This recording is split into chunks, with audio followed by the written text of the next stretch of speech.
Hello प्यारे बच्चों, आज हम कक्षा 6 क्लास 6 मल्हार हिंदी, ये एनसीईआरटी की बुक है। पाठ 1 मातृभूमि कविता के संदर्भ प्रसंग सहित व्याख्या करेंगे। काव्यांश पहला है। ऊंचा खड़ा हिमालय आकाश चूमता है, नीचे चरण तले झुक नित सिंधु झूमता है। गंगा यमुन त्रिवेणी नदियां लहर रही हैं, जगमग छटा निराली पग पग छहर रही है।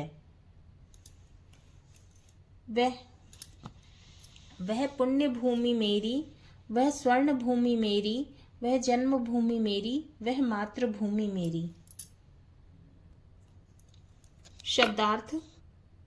चरण का मतलब होता है पैर, नित का मतलब रोजाना, सिंधु का मतलब सागर, लहर का मतलब पानी का हिलोरा, छटा का मतलब शोभा, छहर का मतलब होता है बिखरने की क्रिया या फैलना, पुण्य भूमि का मतलब है पुण्य कर्मों की भूमि मतलब अच्छे कर्मों की भूमि, स्वर्ण भूमि माने सोने की भूमि माने सोने की धरती या भूमि है ना, धरा। संदर्भ। प्रस्तुत पंक्तियां हमारी पाठ्य पुस्तक मल्हार में संकलित मातृभूमि कविता से ली गई है। इसके रचयिता सोहनलाल द्विवेदी हैं। तो इस कविता के रचयिता कौन है? सोहनलाल द्विवेदी जी है ना, जिन्होंने इस कविता को लिखा है। प्रसंग। प्रस्तुत पंक्तियों में कवि ने अपनी मातृभूमि की भौगोलिक व प्राकृतिक सुंदरता के विषय में बताया है।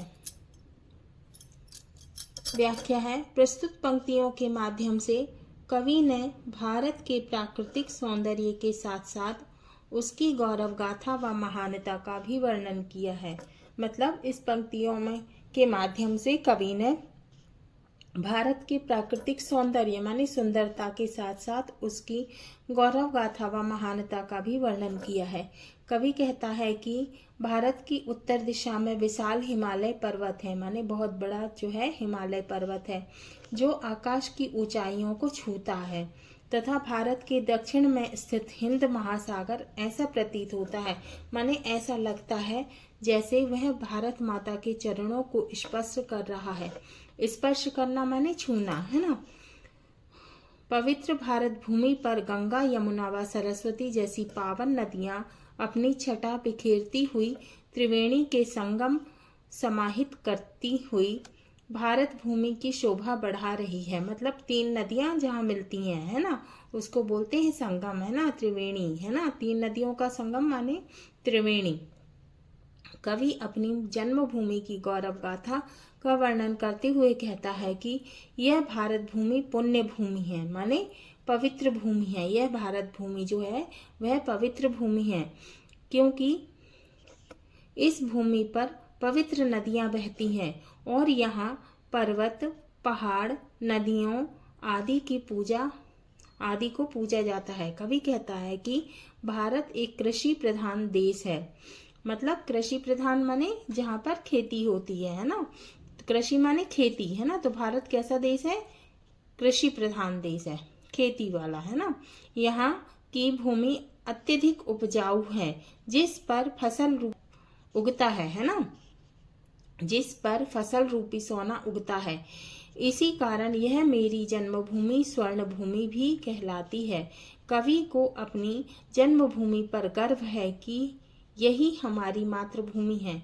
स्वर्ण भूमि, जन्मभूमि, मातृभूमि समस्त मानव जाति के लिए सदियों से प्रेरणा स्रोत रही है तथा इसी प्रकार आगे भी सभी का मार्गदर्शन करती रहेगी। अब इसमें विशेष क्या है? पहला है, उत्तर में खड़ा हिमालय भारत के गौरव का प्रतीक है। दूसरा, इसमें त्रिवेणी संगम का वर्णन किया है। तीसरा, कवि ने गर्व से इसे अपनी मातृभूमि, पुण्य भूमि और स्वर्ण भूमि कहकर संबोधित किया है। अब दूसरा काव्यांश है। झरने अनेक झरते जिसकी पहाड़ियों में, चिड़िया चहक रही है हो मस्त झाड़ियों में। अमराइयाँ घनी है कोयल पुकारती है, बहती मलय पवन है तन मन संवारती है। वह धर्म भूमि मेरी, वह कर्म भूमि मेरी, वह जन्म भूमि मेरी, वह मातृभूमि मेरी। शब्दार्थ। झरते का मतलब गिरते हैं। अमराइयाँ, अमराइयाँ का मतलब होता है आम के बाग। अमराइयों का क्या मतलब होता है? आम के बाग।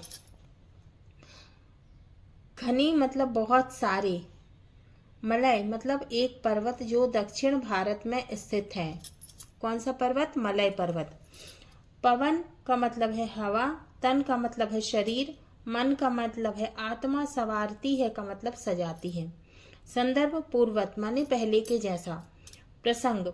प्रस्तुत पंक्तियों में कवि अपनी मातृभूमि की प्रशंसा करते हुए गर्व महसूस करता है, माने गौरव महसूस करता है कि उसने इस धर्म भूमि और कर्म भूमि पर जन्म लिया है। माने प्रस्तुत पंक्तियों में, इस पंक्तियों में कवि अपनी मातृभूमि की प्रशंसा करते हुए क्या करते हैं? प्राउड फील कर रहे हैं कि उसने इस धर्म भूमि और कर्म भूमि पर जन्म लिया है। व्याख्या। प्रस्तुत पंक्तियों में कवि अपनी मातृभूमि भारत की प्राकृतिक सुंदरता और भौगोलिक विशेषताओं की प्रशंसा करते हुए उसकी महिमा का गुणगान करता है। कवि कहता है कि भारत भूमि एक ऐसी भूमि है जहाँ पर्वतों के बहते झरनों का संगीत सुनाई देता है और जिनकी कलकल ध्वनि मन को आनंदित कर लेती है, माने मन को अच्छी लगती है। यहाँ की जलवायु इतनी सुखदायी है कि पहाड़ियों में उगे पेड़ पौधों में चिड़िया प्रसन्नता से चहचहाती हैं। घने आम के बगीचों में कोयल के मधुर गीत गूंजते हैं। इन पक्षियों की चहचहाहट और मधुर ध्वनि वातावरण में जैसे मिठास सी घोल देते हैं। मलय पर्वत की सुगंधित हवा हमारे तन मन को संवारती है, अर्थात हमें शारीरिक एवं मानसिक रूप से आनंदित कर देती है। कवि ने मातृभूमि को धर्मभूमि कहा है क्योंकि यहाँ अनेक धार्मिक और आध्यात्मिक परंपराओं का जन्म और विकास हुआ है। यहाँ के लोग धर्म में आस्था रखते हैं तथा सभी धर्मों का सम्मान करते हैं। यहाँ के लोग धर्म में आस्था रखते हैं तथा सभी धर्मों का सम्मान करते हैं। कवि ने इसे कर्मभूमि भी कहा है क्योंकि यहाँ के लोग कर्म करने पर विश्वास करते हैं और कर्म की प्रधानता को सर्वप्रमुख मानते हैं, है ना। घने आम के बगीचों में कोयल के मधुर गीत गूंजते हैं। इन पक्षियों की चहचहाहट और मधुर ध्वनि वातावरण में जैसे मिठास सी घोल देते हैं। मलय पर्वत की सुगंधित हवा हमारे तन मन को संवारती है, अर्थात हमें शारीरिक एवं मानसिक रूप से आनंदित कर देती है। कवि ने मातृभूमि को धर्मभूमि कहा क्योंकि यहाँ अनेक धार्मिक और आध्यात्मिक परंपराओं का जन्म और विकास हुआ है। यहाँ के लोग धर्म में आस्था रखते हैं तथा सभी धर्मों का सम्मान करते हैं। कवि ने इसे कर्मभूमि भी कहा है क्योंकि यहाँ के लोग कर्म करने पर विश्वास करते हैं और कर्म की प्रधानता को सर्वप्रमुख मानते हैं। कवि गर्व के साथ कहता है कि मुझे खुशी है कि मैंने ऐसी महान भूमि पर जन्म लिया है। मतलब कवि कह रहे हैं कि मैं अपने आप में प्राउड महसूस करता हूँ, है ना, और मुझे बहुत ही ज़्यादा खुशी है कि मैंने ऐसी महान भूमि पर जन्म लिया है जो मेरी मातृभूमि है। इस पवित्र भूमि की विशेषताएं मुझे गौरव का अनुभव कराती हैं, जिससे मेरा मन अपनी मातृभूमि के प्रति असीम प्रेम और श्रद्धा से भर जाता है। अब है विशेष। पहला है कवि ने झरनों के बहने, चिड़ियों के चहकने, कोयल के गीत आदि के माध्यम से प्रकृति का मनमोहक चित्रण किया है। दूसरा, कवि ने अपनी मातृभूमि को धर्मभूमि तथा कर्मभूमि कहकर संबोधित किया है। अब तीसरा काव्यांश है। जन्मे जहाँ थे रघुपति, जन्मी जहाँ थी सीता, श्री कृष्ण ने सुनाई बंसी पुनीत गीता। गौतम ने जन्म लेकर जिसका सुयश बढ़ाया, जग को दया दिखाई, जग को दिया दिखाया। वह युद्ध भूमि मेरी, वह बुद्ध भूमि मेरी, वह धर्म मातृभूमि मेरी, वह जन्मभूमि मेरी।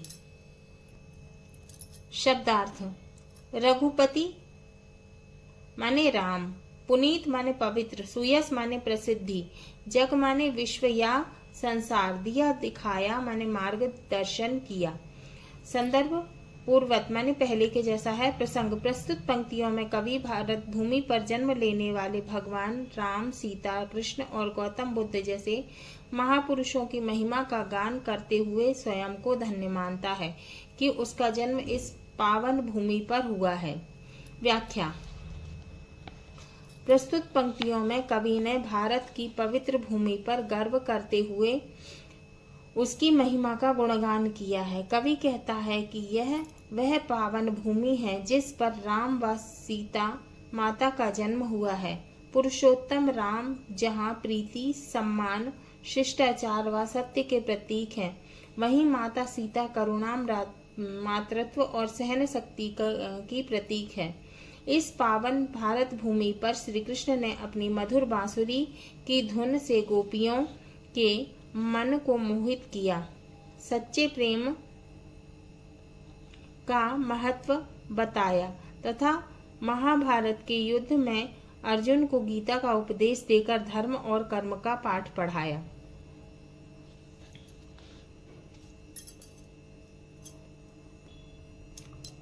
है कवि आगे कहता है कि यह वह भारत भूमि है जहाँ गौतम बुद्ध ने इसके सुयश को बढ़ाया, विश्व को दया, करुणा और अहिंसा का संदेश देकर दया आदि भाव सिखाए एवं संसार को एक नई राह दिखाकर सभी को सही मार्ग पर चलने की प्रेरणा दी।